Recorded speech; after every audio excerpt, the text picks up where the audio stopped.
Salut tout le monde. Alors j'aimerais aborder un thème assez central, qui devient en tout cas assez vite central dans cette relation intérieure à Christ, dans cette découverte, cette exploration de Dieu en nous, de cet apprentissage, ce long apprentissage de saisir, d'embrasser au fur et à mesure celui qui habite les temples que nous sommes, pas comme une réalité étrangère, extérieure à nous-mêmes, mais comme finalement celui qui se présente être la vie même de notre vie, la source même de toutes les sources, l'être même de tous les êtres, celui qui ne fait aucune frontière entre les peuples et entre les hommes et les femmes, mais celui qui n'habite l'être humain parce que c'est son plaisir, parce que c'est sa création, parce que c'est son souffle, parce que c'est son désir, parce que c'est son regard perçant qui constamment nous cherche dans sa propre intériorité.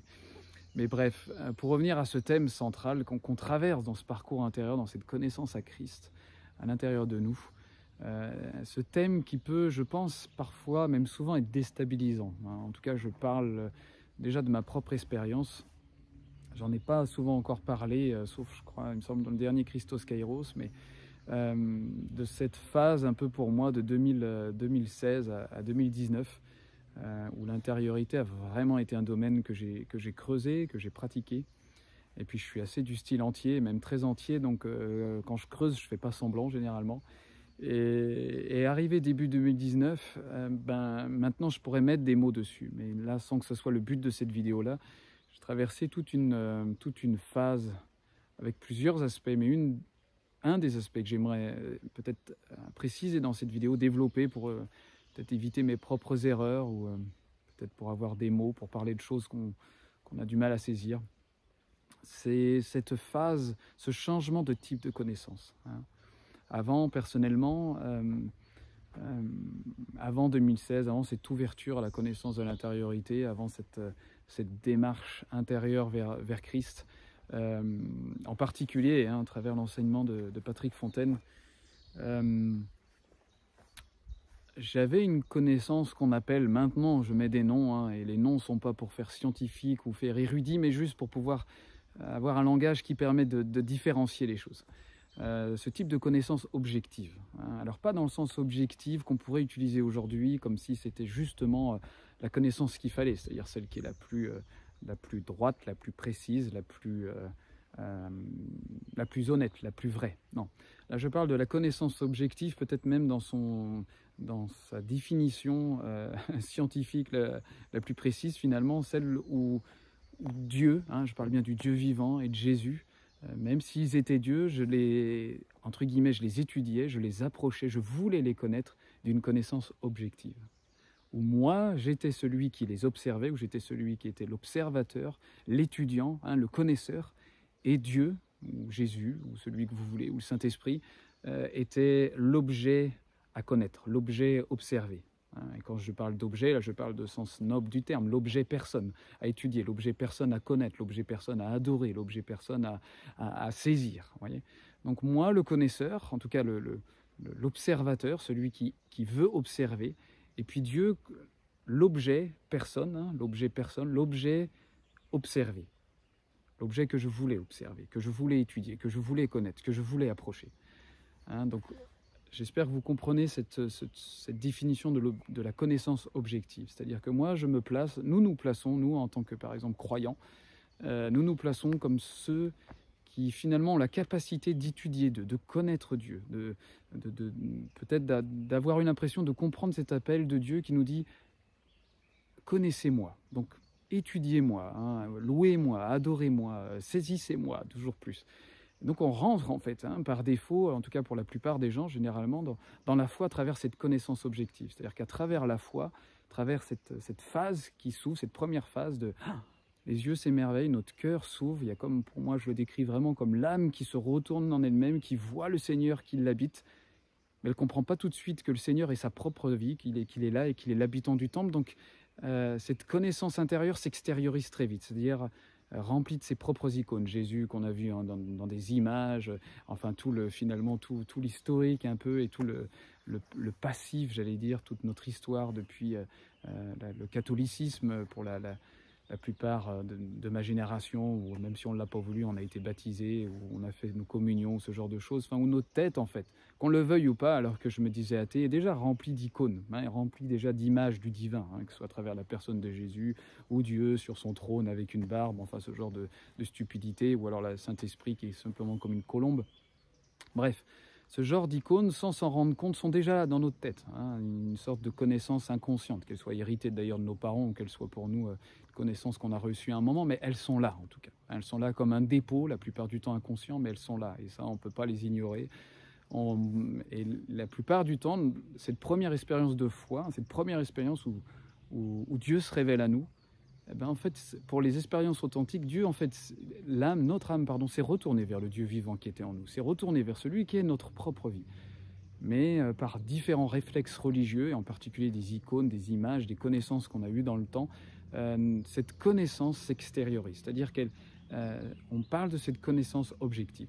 C'est-à-dire qu'on va approcher Dieu comme l'objet à étudier, l'objet extérieur à nous à étudier, hein, l'objet qui soit dans les cieux, sur son trône, Jésus qui peut soit se révéler à côté de nous, ou alors encore dans les cieux, le Saint-Esprit qui peut venir de telle ou telle manière. C'est un type de connaissance qu'on appelle la connaissance objective. C'est-à-dire, on se place comme observateur, bien sûr, muet par l'amour, muet par un désir, muet par la foi. Hein, je ne parle pas stoïque et froid, cette connaissance-là, mais nous nous plaçons comme observateurs qui veulent étudier Dieu, qui veulent le connaître, qui veulent l'approcher. Et Dieu comme l'objet étudié. Hein, j'espère qu'on comprend ce que ça veut dire, cette connaissance objective. Hein. Thomas Merton va parler de cette connaissance objective aussi dans son livre « L'expérience mystique ». C'est pas l'expérience mystique, l'expérience intérieure, pardon. Mais bien d'autres mystiques, chrétiens en particulier, mais des soufistes aussi, ou d'autres types de mystiques dans d'autres traditions. Pourquoi? Parce que ils vont dans ce chemin, dans ce parcours, comme je disais, dans ce voyage intérieur, on découvre, comme spontanément, hein, sans l'avoir lu dans les livres pour la plupart des personnes, on découvre un autre type de conscience qui s'installe par elle-même en nous, qu'on pourrait appeler la connaissance subjective. Et là, pas la connaissance subjective, j'allais dire aujourd'hui qu'on pourrait justement utiliser de manière erronée. Hein, si c'est subjectif, c'est que ça dépend du sujet, c'est une vision personnalisée qui n'est pas objective, qui n'est pas réelle, qui n'est pas vraie. Non, non, là c'est dans le terme bien scientifique de la définition connaissance subjective.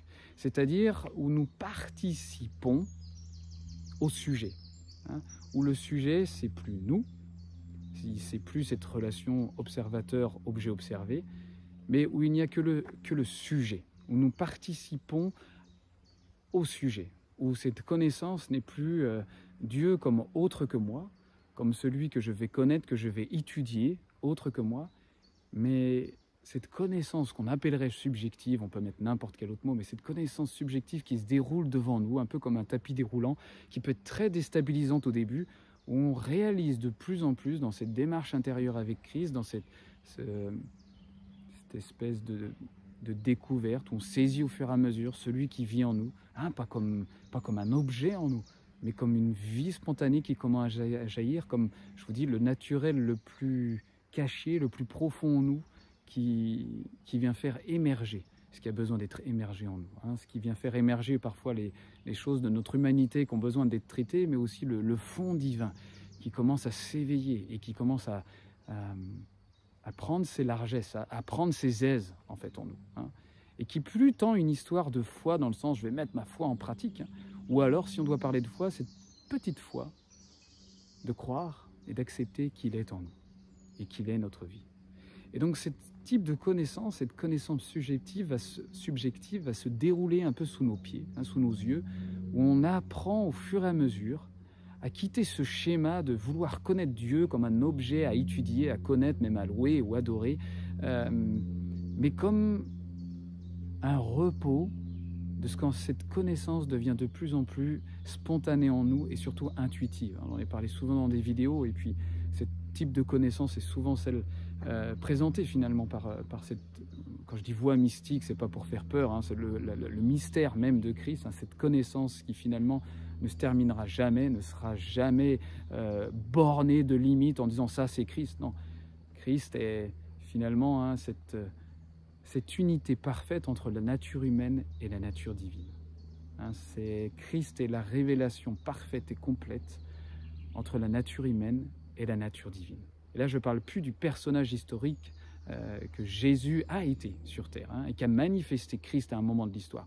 Mais je parle du Christ aujourd'hui qui permet de manifester le nouvel homme, c'est-à-dire toute l'humanité dans sa nature humaine complètement unie à la nature divine. Et ce Christ-là est appelé à être connu au fur et à mesure en nous.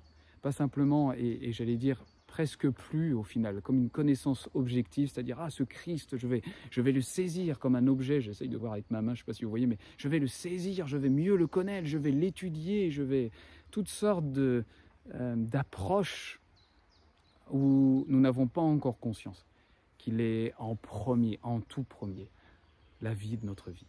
Celui qui est le noyau même de notre vie, celui qui est le souffle même, mais même pas là dans un sens, comment dire ça, religieux du terme, mais le vrai souffle de notre vie, dans le sens, si on doit utiliser un autre terme pompeux, ontologique de l'être humain, c'est-à-dire ontologique dans le sens, dans la structure même de ce qu'est un homme.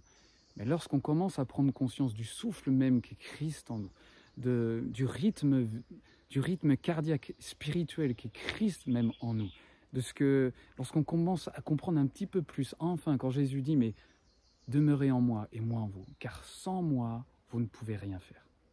J'allais dire, ça nous fait presque une belle jambe au début quand on lit ça dans l'évangile de Jean, là au chapitre 15, parce que entre nous et moi, on peut faire plein de choses sans lui. La plupart de nos journées, on a l'impression de faire les choses sans lui.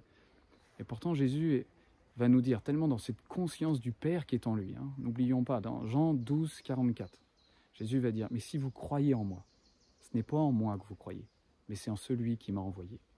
Jean 12, 44, je répète. Mais si vous croyez en moi, ce n'est pas en moi que vous croyez, c'est en celui qui m'a envoyé. Jésus était tellement conscient du Père qui l'habitait. Il était tellement conscient de venir lui-même du Père.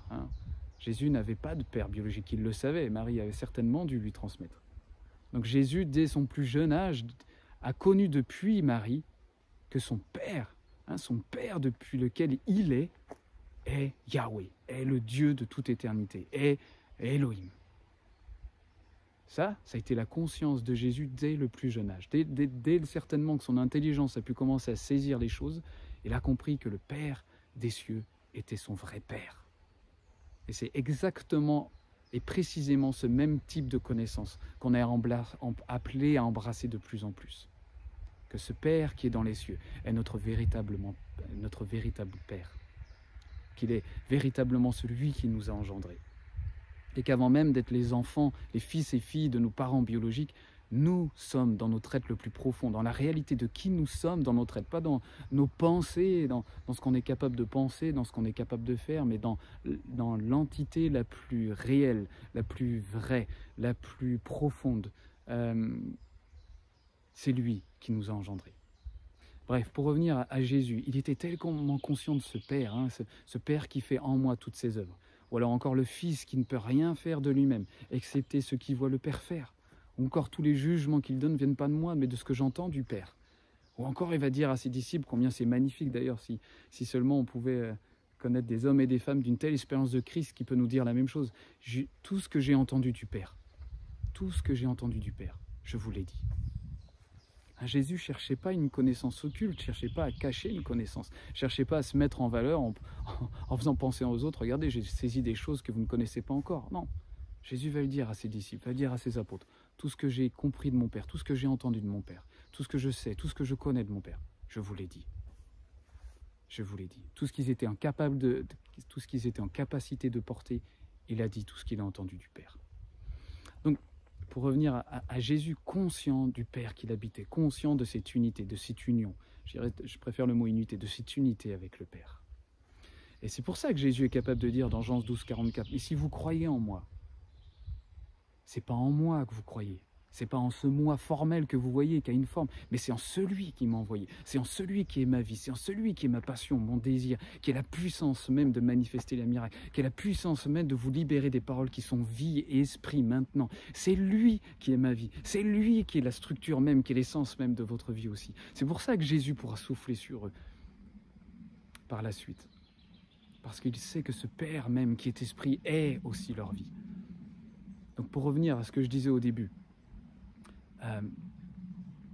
ce même type de connaissance, subjective, hein, si on doit utiliser un gros mot, ou comme Pierre le dira dans sa deuxième épître, en premier chapitre, nous sommes participants de la nature divine.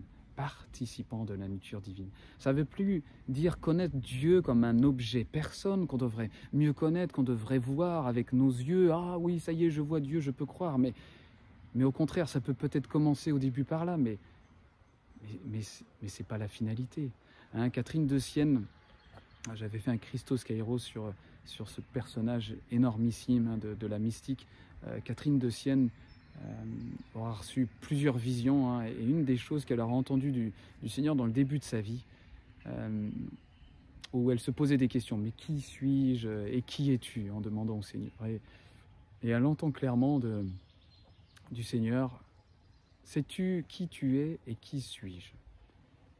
Et il lui dit, tu es celle qui n'est pas, et je suis celui qui suis. Et si tu as cette double connaissance, tu seras heureuse. Puis ensuite, il lui dira, et tu n'auras aucune difficulté pour acquérir toute grâce, toute vertu et toute connaissance. Mais je reviens sur cette réponse, hein, de Dieu. Tu es celle qui n'est pas, tu es celle qui n'est pas. Et je suis celui qui suis. Ou encore Paul, hein, si on est plus habitué, Paul dans 2 Galates 2:20, c'est comme s'il criait « J'ai été crucifié avec Christ ». Il a vu, c'est pas qu'il a ressenti, il a saisi dans son être intérieur, quand le Fils a été dévoilé en lui, il a saisi qu'il a été crucifié avec Christ. Et que s'il vit maintenant, que le noyau de sa vie, maintenant, ce n'est pas qu'il est devenu tellement vertueux qu'il en est arrivé là, mais il a vu, il a saisi en lui-même que ce n'est plus lui, mais Christ qui vit en moi, comme dira Paul. Et ce que je vis maintenant dans ce corps, dans cette chair, hein, ça ne veut pas dire dans cette chair simplement dans cet habit de peau, hein, mais dans son humanité, dans son âme, dans ses pensées, dans son esprit. Eh bien, c'est par la foi du Fils de Dieu que je vis ça. Hein? C'est typiquement le sens même de la connaissance subjective. Que ce soit la parole que je vous ai donnée de Catherine de Sienne, hein, tu es celle qui n'est pas, et je suis celui qui suis. Ou alors Paul qui va dire, j'ai été crucifié avec Christ, mais cependant je vis. Mais ce n'est plus moi qui vis, c'est Christ qui vit en moi. C'est le type de connaissance qui se dévoile dans le chemin qu'on pourrait appeler mystique, ou le chemin plus intérieur de notre connaissance de Christ. Finalement, en tout cas de ma propre expérience, et je sais que je ne suis pas le seul, on ne se débat plus à essayer de connaître un Dieu ou de voir un Dieu étranger, extérieur à nous, sur son trône, ou entouré de ses anges. Si cela se manifeste, tant mieux, mais sincèrement, aujourd'hui, à l'heure actuelle, pour avoir vu des anges, pour avoir dû peut-être ce qu'on appelle les yeux de notre cœur, avoir vécu des expériences fortes et qui sont marquantes pour moi, même avec Jésus, mais ce type de connaissance aujourd'hui, elle n'a presque rien fondé en moi finalement. Celle aujourd'hui qui fonde tellement plus, c'est quand je suis capable de fermer les yeux, de rester les yeux ouverts et de recevoir cette connaissance subjective, de participer à la connaissance de Christ, de participer à la nature divine, où il est la vie de ma vie, où il jaillit spontanément en moi, pas parce que j'essaye de le connaître, de le saisir, de le voir comme un objet extérieur, parce que je crois que moi, observateur, je peux l'étudier. Mais bien évidemment que non. J'ai été crucifié avec lui. Et j'aime cette expression. Vous savez, c'est comme si on la disait, si on osait la dire, c'est que ça y est, on avait tout compris dans la vie spirituelle et qu'on était arrivé à la plénitude de Christ. Mais pas du tout. J'ai été crucifié avec Christ. C'est-à-dire que j'arrête de me placer comme sujet, comme celui qui est capable d'observer Dieu, ou d'étudier Dieu, ou même d'adorer Dieu. Hein? Pour ceux qui sont à fond, les mains levées pendant 24 heures à louer Dieu en pensant que ça va créer un puits de sa présence, en fait, ça m'est égal. Si c'est le cas, tant mieux, mais Paul va bien plus loin que ça. Il est le puits de Dieu qui s'est incarné dans sa chair, qui s'est incarné dans son humanité. Il avance pour saisir Christ, qui est cette parfaite unité entre la nature humaine et la nature divine. Et ce type de connaissance, c'est pas tant le fait de voir Jésus, c'est pas tant le fait de voir le Père, c'est le fait d'être réceptacle, de tourner son attention vers celui qui nous inhabite, celui qui est l'être de notre être, celui qui est la vie de notre vie, et la laisser enfin s'exprimer, la laisser enfin jaillir, lui permettre de couler sans qu'on cherche à analyser, sans qu'on cherche à étudier, sans qu'on cherche à voir, sans qu'on cherche à comprendre, mais où on laisse notre conscience de notre humanité absorber au fur et à mesure déjà la conscience d'une nouvelle humanité qui est Christ lui-même et aussi de la nature divine. Et ce type de conscience, hein, tout comme je l'ai dit souvent dans les vidéos, comme on est conscient de respirer, comme on n'a pas besoin de réfléchir pour respirer, on n'a pas besoin d'étudier la respiration, on n'a pas besoin de louer et d'adorer la respiration pour respirer. Hein. Vous m'excuserez, c'est un peu cette comparaison, mais c'est exactement la même dynamique avec Christ, avec le Dieu vivant, avec celui qui est le souffle véritablement de notre respiration physique. Et on voit à travers la vie de Paul, ou on voit à travers la vie de Jésus, que ce dont ils étaient conscients, avant même d'avoir conscience d'eux-mêmes, ils avaient conscience de celui qui l'habitait, de celui qui les habitait. Et c'est ce même type de connaissance, et ce même type de conscience qui cherche à émerger de nous-mêmes. Ce n'est plus cette connaissance objective où je veux « Ah Dieu, je veux te connaître, te louer, t'adorer, pouvoir te saisir là où tu es, pouvoir te toucher là où tu es. » Je ne veux pas dénigrer ce type de connaissance. Je comprends bien que ça peut commencer par là. Hein. Et puis parfois ça surgit aussi dans notre vie, dans ce type de connaissance-là, comme une expérience, j'allais dire, souveraine de Dieu. Mais pour mon peu d'expérience personnelle, et pour connaître des expériences bien plus gigantesques que les miennes, ce qui est sûr, et là je parle de ma propre expérience, c'est que celle où j'ai goûté à Dieu, où j'ai vu Dieu d'une manière objet, hein, vous savez, comme si là je pouvais presque le prendre dans mes bras, comme si mes yeux physiques pouvaient le voir, ce qui m'est arrivé, le fondement qu'elle a laissé en moi, la substance que ce type de connaissance a laissé en moi est quasi nulle, est quasi, j'allais presque dire, pas stérile, parce que forcément ça a fondé des choses dans ma direction et dans ma marche avec lui. Mais en termes de substance spirituelle que j'étais capable d'incarner, ça n'a rien laissé. La connaissance subjective, cette participation au sujet, cette participation à Dieu, cette participation à Christ en tant que vie de notre propre vie, est la seule substance, la seule connaissance substantielle, est la seule connaissance finalement ontologique, c'est-à-dire la connaissance qui vient transformer la structure de notre être. Excusez-moi, une araignée qui tombait sur moi. Bref, j'espère que vous comprenez le point et je vais arrêter là, mais parfois ce changement un peu de type de connaissance, hein, où cette connaissance subjective va être beaucoup plus presque abandonner la connaissance objective. J'arrête de vouloir le connaître comme quelqu'un, le Dieu vivant extérieur à moi qui est sur son trône ou qui se manifeste comme une colombe ou comme un feu ou comme je ne sais quoi d'autre, mais comme la vraie connaissance de mon fond même, de mes tripes même, de mon sein d'où jaillira l'eau vive, hein, de mon koilia, terme grec qu'utilisera Jésus pour parler de notre sein, de nos tripes, couleront des eaux vives, jailliront des eaux vives, une qu'on n'a pas besoin d'étudier, de connaître, de calculer, de mesurer, de louer, d'adorer. Oh, je t'adore, mon fleuve d'eau vive, oh, je te... Non, il jaillit. Et comme dans Romains 12, où Paul dira, mais présentez vos corps comme un sacrifice vivant. Hein, et cela sera un culte raisonnable, c'est-à-dire en fait, littéralement en grec, une adoration raisonnable, une adoration spirituelle. Si ce jaillissement dans notre conscience de sa vie, si cette vie divine qui est notre vraie vie, si ce souffle qui est notre vrai souffle, s'incarne en nous, hein, ou comme Grégoire de Nysse, j'aime tellement, il dit, mais les idées créent des idoles. Nos pensées qu'on est capable d'avoir sur Dieu, qu'on le pense ou pas, elles nous créent des idoles. Et donc, elles nous, sans le savoir, elles nous cristallisent sur la connaissance de Dieu. Et la plupart du temps, elles deviennent vite des barrages sur cette connaissance spontanée et subjective de Dieu, où on participe au sujet qui est Christ en nous. Hein, et Grégoire de Nysse continuera, « Seul l'émerveillement conduit à la connaissance. » Les idées créent des idoles. Et seul l'émerveillement conduit à la connaissance. Hein, Grégoire de Nysse qui est présenté comme le père des pères, hein, un père de l'Église du IVe siècle. Peut-être le coup de l'écouter un peu quand même, avec notre petite tradition des évangéliques qui pensent déjà avoir tellement compris de choses. Voilà, c'est pas pour tirer hein, sur le courant évangélique, mais je me rends compte maintenant avec ma propre histoire que les bonnes choses que ça semait, mais aussi malheureusement les bornes et les limites que ça impliquait, tellement grossières maintenant avec le recul.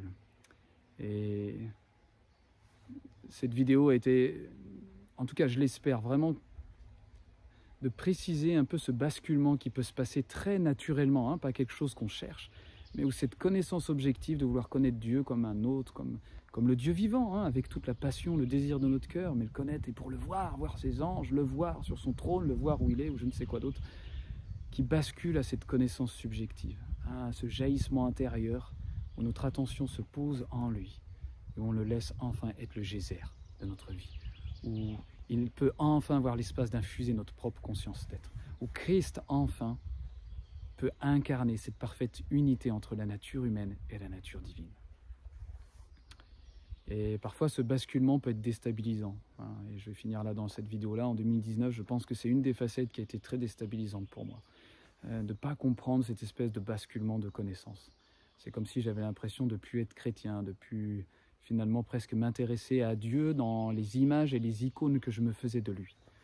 Et de ne pas comprendre cette espèce de début de jaillissement qui se faisait en moi et à travers moi et qui me permettait d'être complètement libre par rapport à cette connaissance habituelle, en particulier chez les évangéliques. On veut connaître Dieu, on veut voir Dieu, on veut toucher Dieu. Oh Dieu, révèle-toi, manifeste-toi.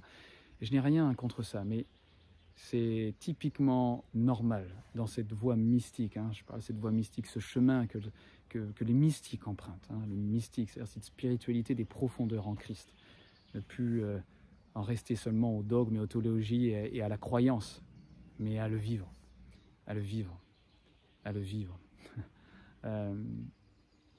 Donc qu'on n'ait pas peur ou que ça ne nous déstabilise pas, et puis peut-être pour certains, même beaucoup qui écouteront cette vidéo-là ou la regarderont, et ben ce sera oui, déjà un chemin qui parcourt, et c'est une joie. Et j'ai envie de témoigner de cette joie-là, oui, cette joie de basculer très naturellement, hein, spontanément dans cette connaissance, où notre être peut enfin se reposer dans la connaissance qui jaillit de notre fond, hein, qui jaillit de cette fine pointe de l'âme, comme dira le maître Eckhart, où le Fils peut naître. Et on arrête de chercher d'étudier le Fils, d'essayer de comprendre ses contours, les tenues et les aboutissants, mais laisser jaillir cette vie qui est notre fond, qui est la réalité la plus profonde de notre être. Voilà, peut-être je ferai une autre vidéo un peu en continuant d'approfondir la connaissance subjective, hein, cette connaissance de participation, cette connaissance qui est vraiment celle de la communion, hein, de la participation à la nature divine, de la participation à Christ. Plus comme un objet personne à étudier, mais même comme la réalité même de ce que veut dire embrasser Christ en nous. Christ en nous, l'espérance de la gloire. Voilà, je vous souhaite à tous une bonne journée et je vous dis à bientôt.